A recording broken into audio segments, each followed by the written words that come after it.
कहाँ किसी की हिमायत में मारा जाऊंगा, मैं गम शनास मुरव्वत में मारा जाऊंगा।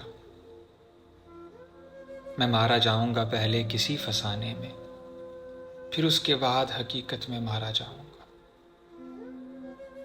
मेरा ये खून मेरे दुश्मनों के सर होगा, मैं दोस्तों की हिरासत में मारा जाऊंगा। मैं चुप रहा तो मुझे मार देगा मेरा ज़मीर, गवाही दी तो अदालत में मारा जाऊंगा। हिसस में बांट रहे हैं मुझे मेरे अहबाब, मैं कारोबारे शराकत में मारा जाऊंगा। बस एक सुलह की सूरत में जान बख्शी है, किसी भी दूसरी सूरत में मारा जाऊंगा।